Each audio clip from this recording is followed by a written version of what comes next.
ਵਾਹਿਗੁਰੂ ਜੀ ਕਾ ਖਾਲਸਾ ਵਾਹਿਗੁਰੂ ਜੀ ਕੀ ਫਤਿਹ। ਜੀਵਨ ਮਨੋਰਥ ਵਿਸ਼ੇ ਦੇ ਪਾਠ ਦੂਜੇ ਵਿੱਚ ਅੱਜ ਅਸੀਂ ਇਸੇ ਵਿਸ਼ੇ ਨੂੰ ਜਾਰੀ ਰੱਖਦੇ ਹਾਂ।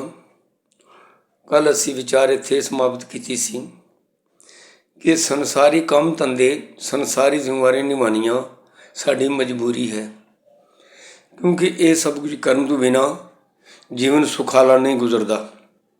ਇਸ ਲਈ ਜ਼ਰੂਰੀ ਹੈ ਰਿਸ਼ਤਿਆਂ ਨਾਤਿਆਂ ਨਾਲ, ਭਾਈ ਬੰਧੂ ਨਾਲ, ਆਂਢ ਗੁਆਂਢ, ਪਿੰਡ ਦੇਸ਼ ਨਾਲ ਸਾਡਾ ਜਿਹੜਾ ਵਾਰਤਾਲਾਪ ਹੈ, ਸਾਡਾ ਜਿਹੜਾ ਸਲੂਕ ਹੈ, ਇਹ ਸੁਚੱਜਾ ਹੋਵੇ। ਕੰਮ ਧੰਦੇ ਵੀ ਕਰੀਏ ਤਾਂ ਕਿ ਜੀਵਨ ਦੀਆਂ ਜ਼ਰੂਰਤਾਂ ਪੂਰੀਆਂ ਕਰੀਏ। ਇਹ ਸਾਡੀ ਮਜਬੂਰੀ ਹੈ, ਇਹ ਕਰਨਾ ਪੈਂਦਾ।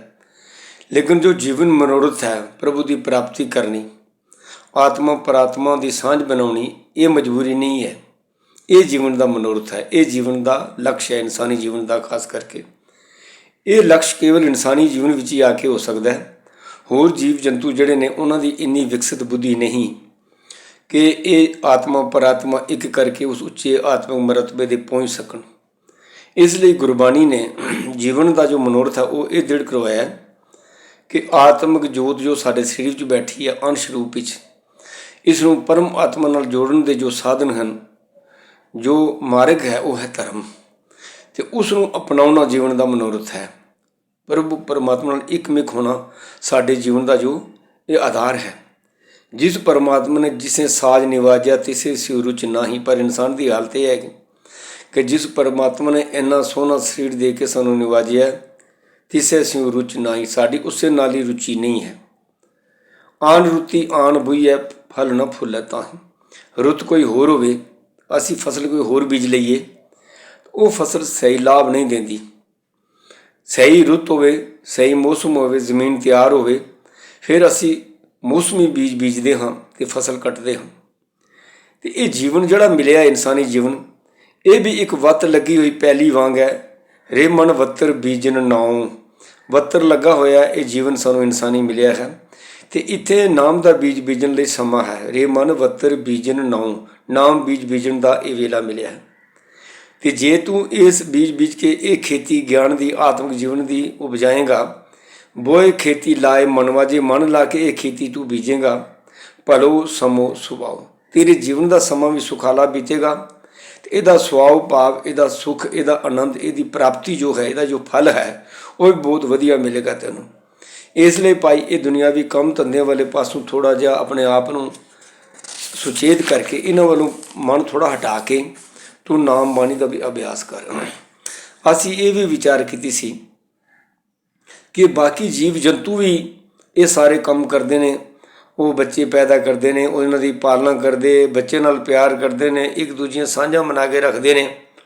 ਅਤੇ ਜੇ ਇਨਸਾਨ ਵੀ ਕੇਵਲ ਇੰਨਾ ਹੀ ਕੰਮ ਕਰਦਾ, ਫਿਰ ਇਨਸਾਨ ਵਿੱਚ ਅਤੇ ਬਾਕੀ ਜੀਵ ਜੰਤੂਆਂ ਵਿੱਚ ਕੋਈ ਖਾਸ ਫਰਕ ਨਾ ਹੋਇਆ, ਫਿਰ ਇਹ ਅਸ਼ਰਫੁਲ ਮਖਲੂਕਾਤ ਕਿਵੇਂ ਹੋਇਆ?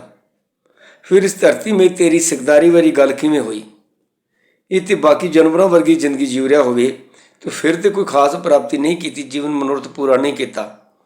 ਇਸ ਵਾਸਤੇ ਗੁਰੂ ਤੇਗ ਬਹਾਦਰ ਜੀ ਬੜਾ ਸੋਹਣਾ ਸਮਝਾਉਂਦੇ ਨੇ ਕਿ ਅਗਰ ਜਾਨਵਰ ਜਿਹੜੇ ਨੇ ਉਹ ਆਪਣਾ ਕੰਮ ਜੋ ਉਹਨਾਂ ਦੇ ਗੱਲ ਪਾਇਆ ਗਿਆ ਉਹ ਕਰ ਰਹੇ ਨੇ, ਅਤੇ ਉਹ ਕਈ ਦਫਾ ਐਸੇ ਕਰਮ ਵੀ ਕਰਦੇ ਨੇ ਕਿ ਜਿਹੜੇ ਕਰਮ ਇਨਸਾਨ ਨੂੰ ਦੇਖ ਕੇ ਗਿਲਾਨੀ ਆਉਂਦੀ ਹੈ। ਹੁਣ ਅਸੀਂ ਦੇਖਦੇ ਹਾਂ, ਭਗਤ ਕਬੀਰ ਜੀ ਕਹਿੰਦੇ ਨੇ ਵੀ ਇਨਸਾਨ, ਜੇ ਤੇਰੇ ਮਨ ਵਿੱਚ ਪ੍ਰਮਾਤਮਾ ਦੀ ਭਗਤੀ ਨਹੀਂ, ਏਕ ਭਗਤ ਭਗਵਾਨ, ਗੁਰੂ ਤੇਗ ਬਹਾਦਰ ਜੀ ਫਰਮਾਉਂਦੇ ਨੇ ਕਿ ਏਕ ਭਗਤ ਭਗਵਾਨ ਜੇ ਪ੍ਰਾਣੀ ਕੇ ਨਾਹੇ ਮਨ। ਜਿਸ ਇਨਸਾਨ ਦੇ ਮਨ ਵਿੱਚ ਇੱਕ ਪ੍ਰਮਾਤਮਾ ਦੀ, ਭਗਵਾਨ ਦੀ ਭਗਤੀ ਨਹੀਂ ਹੈ, ਜੈਸੇ ਸੂਕਰ ਸੁਆਨ ਨਾਨਕ ਮਾਨੋ ਤਾਹੇ ਤਨ, ਉਸ ਬੰਦੇ ਦੇ ਤਨ ਨੂੰ ਜਿਸ ਤਰ੍ਹਾਂ ਸੂਕਰ ਕਹਿੰਦੇ ਨੇ, ਸੂਰ ਨੂੰ ਸੁਆਨ ਕਹਿੰਦੇ ਨੇ ਕੁੱਤੇ ਨੂੰ, ਸੂਰ ਕੁੱਤੇ ਵਰਗੇ ਜਾਨਵਰ ਤੋਂ ਵੱਧ ਉਹਦਾ ਕੋਈ ਮਹੱਤਵ ਨਹੀਂ ਉਸ ਸਰੀਰ ਦਾ ਰਿਹਾ। ਉਹ ਸਰੀਰ ਬਸ ਇੰਨੇ ਕੀ ਕੰਮ ਕਰ ਰਿਹਾ ਜਿਸ ਤਰ੍ਹਾਂ ਉਹ ਜਾਨਵਰ ਕਰ ਰਹੇ ਨੇ, ਕੋਈ ਅੰਤਰ ਨਹੀਂ ਹੈ। ਪਰ ਕਬੀਰ ਜੀ ਨੂੰ ਪੁੱਛੇ ਤਾਂ ਕਹਿੰਦੇ ਨੇ ਨਹੀਂ, ਜਿਹੜਾ ਇਨਸਾਨ ਭਗਤੀ ਭਾਵ ਵਾਲਾ ਜੀਵਨ ਨਹੀਂ ਗੁਜ਼ਾਰਦਾ, ਜੋ ਇਨਸਾਨ ਧਰਮੀ ਨਹੀਂ ਹੈ, ਜਿਸ ਨੇ ਇਨਸਾਨੀ ਜੀਵਨ ਦੇ ਮਨੋਰਥ ਨੂੰ ਨਹੀਂ ਸਮਝਿਆ, ਉਹਦੇ ਕੋਲੋਂ ਤਾਂ ਸੂਰ ਫਿਰ ਵੀ ਲੱਖ ਦਰਜੇ ਚੰਗਾ। ਉਹ ਕਮ ਸੇ ਕਮ ਗਲੀਆਂ ਮੁਹੱਲਿਆਂ ਵਿੱਚੋਂ ਗੰਦਗੀ ਖਾ ਕੇ ਸਾਫ਼ ਕਰ ਜਾਂਦਾ ਹੈ। ਇੱਕ ਕੰਮ ਤਾਂ ਕਰਦਾ ਨਾ, ਕਮ ਸੇ ਕਮ ਗੰਦਗੀ ਤੇ ਸਾਫ਼ ਕਰਦਾ। ਇਨਸਾਨ ਤੇ ਕਿ ਗੰਦਗੀ ਖਿਲਾਰਦਾ, ਇਹ ਉਸ ਜਾਨਵਰ ਤੋਂ ਵੀ ਗਿਰਿਆ ਕੰਮ ਕਰਦਾ। ਤੋ ਸੂਰ ਕਮ ਸੇ ਕਮ ਇੱਕ ਕੰਮ ਤੇ ਚੰਗਾ ਕਰਦਾ ਵੀ ਗੰਦਗੀ ਸਾਫ਼ ਕਰਦਾ। ਕਬੀਰ ਸਾਕਤ ਤੇ ਸੂਕਰ ਭਲਾ ਰਾਖਾ ਅੱਛਾ ਗਊ। ਸਾਕਤ ਮੈਨੇ ਨਾਸਤਕ ਬੰਦਾ, ਜਿਹੜਾ ਪਰਮਾਤਮਾ ਦੀ ਭਗਤੀ ਦੇ ਬਾਰੇ ਕੁਝ ਨਹੀਂ ਜਾਣਦਾ, ਪਰਮਾਤਮਾ ਵਿੱਚ ਵਿਸ਼ਵਾਸ ਨਹੀਂ ਰੱਖਦਾ, ਆਤਮਾ ਪਰਾਤਮਾ ਇੱਕ ਕਰਨ ਦੀ ਜਿਸ ਨੂੰ ਸੋਝੀ ਨਹੀਂ, ਜਿਸ ਦਾ ਇਹ ਮਨੋਰਥ ਨਹੀਂ ਬਣਿਆ, ਉਹਨੂੰ ਕਿਹਾ ਸਾਕਤ। ਕਬੀਰ ਸਾਕਤ ਤੇ ਸੂਕਰ ਭਲਾ, ਐਸੇ ਨਾਸਤਕ ਕੋਲੋਂ ਸੂਰ ਚੰਗਾ ਹੈ। ਰਾਖਾ ਆਛਾ ਗਊ, ਉਹ ਸਫਾਈ ਕਰਕੇ ਆਪਣੇ ਗ੍ਰਾਂ ਨੂੰ ਅੱਛਾ ਸਾਫ ਸੁਥਰਾ ਰੱਖਦਾ ਹੈ। ਉਹ ਸਾਕਤ ਬਪੁਰਾ ਮਰ ਗਿਆ, ਐਸਾ ਨਾਸਤਕ ਬੰਦਾ ਮਰ ਜਾਂਦਾ ਹੈ, ਕੋਈ ਨਾ ਲੈ ਨਾਉ, ਉਹਦਾ ਕੋਈ ਪਿੱਛੋਂ ਨਾਮ ਹੀ ਨਹੀਂ ਲੈਂਦਾ। ਕਿਉਂ ਕਿ ਉਸਨੇ ਜੀਵਨ 'ਚ ਕੋਈ ਐਸੇ ਉੱਚੇ ਕੰਮ ਨਹੀਂ ਕੀਤੇ ਹੁੰਦੇ, ਐਸੇ ਭਲਾਈ ਵਾਲੇ ਕੰਮ ਨਹੀਂ ਕੀਤੇ ਹੁੰਦੇ ਜਿਸ ਕਰਕੇ ਸੰਸਾਰ ਉਸਨੂੰ ਯਾਦ ਕਰੇ, ਕੋਈ ਉਸਦਾ ਉਹਦੇ ਬਾਰੇ ਪਾਸੇ ਖਿਆਲ ਜਾਵੇ। ਤੋ ਆਵਨ ਆਏ ਸ਼ਿਸ਼ਟ ਮੈਂ ਬਿਨ ਬੂਝੇ ਪਸ ਢੋਰ, ਆਉਣ ਨੂੰ ਤਾਂ ਸਾਰੇ ਸੰਸਾਰ ਵਿੱਚ ਆਉਂਦੇ ਨੇ, ਪਰ ਜਿਹੜੇ ਇਸ ਸੱਚ ਦੀ ਗੱਲ ਨੂੰ ਨਹੀਂ ਬੁੱਝਦੇ, ਆਪਣੇ ਜੀਵਨ ਦੇ ਮਨੋਰਥ ਨੂੰ ਨਹੀਂ ਬੁੱਝਦੇ ਸਮਝਦੇ, ਉਹਨਾਂ ਨੂੰ ਕਿਹਾ ਬਿਨ ਬੂਝੇ ਪਸ਼ ਢੋਰ, ਉਹ ਪਸ਼ੂ ਢੋਰ ਹਨ, ਉਹ ਜਾਨਵਰਾਂ ਵਰਗਾ ਉਹਨਾਂ ਦਾ ਜੀਵਨ ਹੈ। ਨਾਨਕ ਗੁਰਮੁਖ ਸੋ ਬੂਝਾ ਜਾ ਕਾ ਭਾਗ ਮਥੋਰ, ਜਿਸ ਦੇ ਮੱਥੇ ਤੇ ਭਾਗ ਹੋਣ, ਪ੍ਰਭੂ ਦੀ ਮਿਹਰ ਹੋਵੇ, ਤੇ ਉਹ ਗੁਰਮੁਖ ਬਣ ਕੇ ਨਾਨਕ ਗੁਰਮੁਖ ਸੋ ਬੂਝਾ, ਉਹ ਇਸ ਗੱਲ ਨੂੰ ਸਮਝਦਾ ਵੀ ਮੈਂ ਦੁਨੀਆ 'ਤੇ ਕਾਹਦੇ ਲਈ ਆਇਆ, ਮੇਰੀ ਜ਼ਿੰਦਗੀ ਦਾ ਮਨੋਰਥ ਕੀ ਹੈ। ਇਸ ਲਈ ਭਾਈ ਇਸ ਸੰਸਾਰ 'ਚ ਮੈਂ ਆਇਆ ਤੇ ਮੈਂ ਨਾਮ ਜਪਣਾ ਮੇਰੀ ਜ਼ਿੰਦਗੀ ਦਾ ਮਨੋਰਥ ਹੈ। ਵਤ ਲੱਗੀ ਸੱਚੇ ਨਾਮ ਕੀ, ਜੋ ਬੀਜਾ ਸੋ ਖਾਏ। ਇਹ ਮਾਨੋ ਵਤਰ ਲੱਗੀ ਹੋਈ ਪਹਿਲੀ ਵਾਂਗ ਸਾਨੂੰ ਇਨਸਾਨੀ ਸਰੀਰ ਮਿਲਿਆ, ਬਹੁਤ ਅਮੁੱਲਾ ਸਰੀਰ ਮਿਲਿਆ। ਇਸ ਨੂੰ ਸਮਝੋ ਵਤ ਲੱਗੀ ਸੱਚੇ ਨਾਮ ਕੀ, ਸੱਚੇ ਨਾਮ ਦਾ ਬੀਜ ਬੀਜਣ ਦੇ ਲਈ ਵਤਰ ਲੱਗੀ ਹੋਈ ਹੈ। ਜੋ ਬੀਜੇ ਸੋ ਖਾਏ, ਜੋ ਬੀਜੇਗਾ ਉਹ ਇਹਦਾ ਫਲ ਖਾਏਗਾ। ਤਿਸੇ ਪ੍ਰਾਪਤ ਨਾਨਕਾ, ਜਿਸ ਨੂੰ ਲਿਖਿਆ ਇਹ ਨਾਨਕ, ਜਿਸ ਦੇ ਭਾਗਾਂ ਵਿੱਚ ਇਹ ਲੇਖ ਲਿਖਿਆ ਹੋਵੇ, ਇਹ ਬੀਜ ਬੀਜਣ ਦਾ, ਇਹ ਕਮਾਈ ਕਰਨ ਦਾ, ਉਹ ਹੀ ਇਸ ਖੇਤੀ ਨੂੰ ਬੀਜਦਾ, ਉਹ ਇਹਦਾ ਫਲ ਪ੍ਰਾਪਤ ਕਰਦਾ। ਕਰਮ ਧਰਤੀ ਸਰੀਰ ਕਲਯੁਗ ਵਿੱਚ, ਜਿਹਾ ਕੋ ਬੀਜੇ ਤੇਹਾ ਕੋ ਖਾਏ। ਇਹ ਸਰੀਰ ਰੂਪੀ ਧਰਤੀ ਵਿੱਚ ਜੋ ਕਰਮ ਅਸੀਂ ਕਰਦੇ ਹਾਂ, ਇਸ ਨਾਲ ਜੈਸੇ ਬੀਜ ਬੀਜਦੇ ਹਾਂ ਇਸ ਸਰੀਰ ਦੇ ਅੰਦਰ, ਇਹਦੇ ਕੋਲੋਂ ਜੋ ਜੋ ਕੰਮ ਕਰਵਾਉਂਦੇ ਹਾਂ, ਉਹੀ ਸਾਨੂੰ ਉਹੋ ਜਿਹੀ ਫਸਲ ਕੱਟਣੀ ਪੈਂਦੀ ਹੈ, ਉਹੋ ਜਿਹੇ ਉਹਦੇ ਨਤੀਜੇ ਭੁਗਤਣੇ ਪੈਂਦੇ ਨੇ। ਗੱਲਾਂ ਉੱਪਰ ਤਪਾਵਸ ਨਾ ਹੋਈ, ਛੜੀਆਂ ਗੱਲਾਂ ਨਾਲ ਇਨਸਾਫ ਨਹੀਂ ਪ੍ਰਾਪਤ ਕਰ ਸਕਦੇ। ਵਿਸ ਖਾਦੀ ਤਤਕਾਲ ਮਰ ਜਾਏ, ਕੋਈ ਖਾਵੇ ਜ਼ਹਿਰ ਤਾਂ ਕਿ ਨਹੀਂ ਜੀ ਮੈਨੂੰ ਕੁਝ ਨਹੀਂ ਹੋਏਗਾ, ਖਾਲੀ ਗੱਲਾਂ ਨਾਲੋਂ ਨਹੀਂ ਬਚੇਗਾ, ਉਹ ਜ਼ਹਿਰ ਦਾ ਉਹਨੂੰ ਤੋੜ ਲੱਭਣਾ ਪੈਣਾ। ਵਿਸ ਖਾਦੇ ਤਤਕਾਲ ਮਰ ਜਾਏ, ਮਨੀ ਫਟਾਫਟ ਉਹ ਜਲਦੀ ਤੋਂ ਜਲਦੀ ਮਰ ਜਾਵੇਗਾ ਜ਼ਹਿਰ ਖਾਣ ਵਾਲਾ। ਜੇ ਅਸੀਂ ਜ਼ਿੰਦਗੀ ਦੇ ਵਿੱਚ ਜ਼ਹਿਰ ਹੀ ਬੀਜਦੇ ਪਏ ਹਾਂ, ਜ਼ਹਿਰ ਦੇ ਬੀਜ ਬੀਜਦੇ ਪਏ ਹਾਂ, ਨਾਮ ਦੇ ਬੀਜ ਨਹੀਂ ਬੀਜਦੇ। ਐਵੇਂ ਫਿਰਕਾ ਪ੍ਰਸਤੀ ਵਿੱਚ ਬਹੁਤ ਸਾਰੀ ਦੁਨੀਆ ਐਸੀ ਹੈ ਜਿਹੜੀ ਜਿਸ ਕਿਸੇ ਫਿਰਕੇ ਨਾਲੋਂ ਜੁੜੀ ਹੋਈ ਹੈ, ਉਸ ਫਿਰਕੇ ਦੀਆਂ ਗੀਤਾਂ ਗਾਉਂਦੀ ਹੈ, ਦੂਜੇ ਫਿਰਕਾਂ ਪ੍ਰਤੀ ਨਫ਼ਰਤ, ਦੂਜੇ ਫਿਰਕੇ ਨੂੰ ਘਟੀਆ ਸਾਬਤ ਕਰਨ ਦੀ ਕੋਸ਼ਿਸ਼ ਕਰਨੀ। ਇੰਨਾ ਉਧੇੜ ਬਣ ਦੇ ਵਿੱਚ ਆਪਣੀ ਜ਼ਿੰਦਗੀ ਦਾ ਸਮਾਂ ਅਸੀਂ ਜ਼ਾਇਆ ਕਰਦੇ ਹਾਂ, ਜਿਹੜਾ ਇਤਨਾ ਅਮੁੱਲਾ ਜੀਵਨ ਮਿਲਿਆ ਹੈ, ਉਹਦਾ ਭਰੋਸਾ ਕੋਈ ਨਹੀਂ, ਇੱਕ ਪਲ ਦਾ ਵਿਸਾ ਨਹੀਂ, ਕਿਹੜੇ ਵੇਲੇ ਇਹ ਸਰੀਰ ਸਾਡੇ ਕੋਲੋਂ ਖੁੱਸਿਆ ਜਾਣਾ ਹੈ।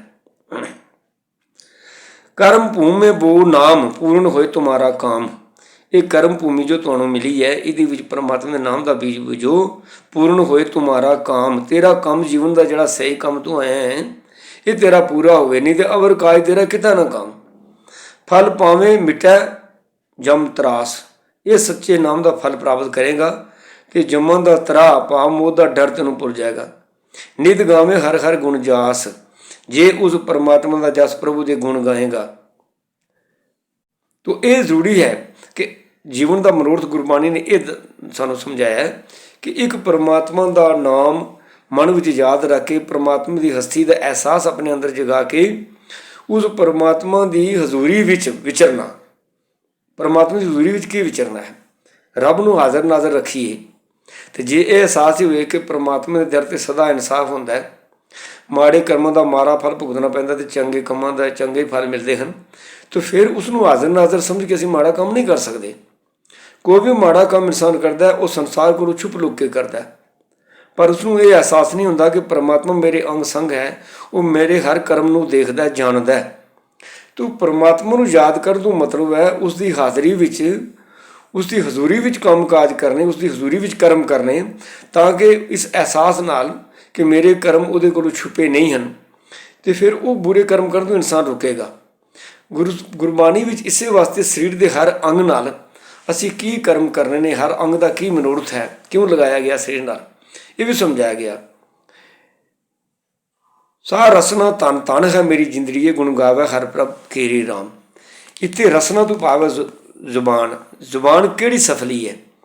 ਕਿਹੜੀ ਜੀਭਾ ਸਫਲੀ ਹੈ, ਕਿਹੜੀ ਜਿਹੜੀ ਗੁਣ ਗਾਵੇ ਹਰ ਪ੍ਰਭ ਕੇਰੇ ਰਾਮ। ਜਿਹੜੀ ਜੀਭ ਪਰਮਾਤਮਾ ਦੇ ਗੁਣ ਗਾਉਂਦੀ ਹੈ, ਜਿਹੜੇ ਗੰਦੇ ਗੀਤ ਗਾਣੀ, ਗੰਦੀਆਂ ਗੱਲਾਂ ਕਰਨੀਆਂ, ਲੋਕਾਂ ਨਾਲ ਗਾਲੀ ਗਲੋਚ ਕਰਨਾ, ਨਿੰਦਿਆ ਚੁਗਲੀ ਕਰਨੀ, ਉਹ ਜ਼ੁਬਾਨ ਸਫਲ ਨਹੀਂ ਹੈ। ਇਸ ਕੰਮ ਲਈ ਜ਼ੁਬਾਨ ਨਹੀਂ ਮਿਲੀ ਕਿ ਅਸੀਂ ਲੜਾਈ ਝਗੜਾ ਹੀ ਕਰਦੇ ਫਿਰੀਏ ਅਤੇ ਬੇਮਤਲਬੀਆਂ ਗੱਲਾਂ ਹੀ ਕਰਦੇ ਫਿਰੀਏ। ਤੋ ਸਾਹ ਰਸਨਾ ਧੰਨ ਧੰਨ ਹੈ ਮੇਰੀ ਜ਼ਿੰਦੜੀ, ਗੁਣ ਗਾਵੇ ਹਰ ਪ੍ਰਭ ਕੇਰੇ ਰਾਮ। ਉਹ ਰਸਨਾ ਆਪਣੇ ਜੀਵਨ ਦਾ ਮਨੋਰਥ ਪੂਰਾ ਕਰ ਰਹੀ ਹੈ ਸਿਰ ਨਾਲ ਲੱਗਣ ਦਾ। ਇਸ ਤਰ੍ਹਾਂ ਸਾਡੇ ਕੰਨ ਹਨ, ਇਹਨਾਂ ਦਾ ਕੀ ਕੰਮ ਹੈ? ਤੇ ਸਰਬ ਨੂੰ ਭਲੇ ਸ਼ੋਭਨੀਕ ਹੈ ਮੇਰੀ ਜ਼ਿੰਦੜੀਏ, ਇਹ ਮੇਰੀ ਜਿੰਦੇ। ਉਹ ਕੰਨ ਹੀ ਸ਼ੋਭਨੀਕ ਹਨ, ਸ਼ੋਭਦੇ ਹਨ ਸਿਰ ਨਾਲ ਲੱਗੇ ਹੋਏ। ਹਰ ਕੀਰਤਨ ਸੁਣੇ ਹਰ ਕੇਰੇ ਰਾਮ, ਜਿਹੜੇ ਪਰਮਾਤਮਾ ਦੀ ਬਾਣੀ ਦਾ ਕੀਰਤਨ ਸੁਣਦੇ ਹਨ, ਹਰੀ ਜਸ ਸੁਣਦੇ ਹਨ ਸਤਸੰਗਤ ਵਿੱਚ ਜਾ ਕੇ, ਉਹ ਕੰਨ ਸਫਲ ਹਨ। ਇਹ ਸਰਵਣੋ ਮੇਰਿਓ ਸਾਚਾ ਸੁਣਨ ਨੂੰ ਬਿਠਾਏ, ਸਾਚਾ ਸੁਣਨ ਨੂੰ ਬਿਠਾਏ ਸ਼ੇਰ ਲਾਏ ਸੁਣੋ ਸਤ ਬਾਣੀ।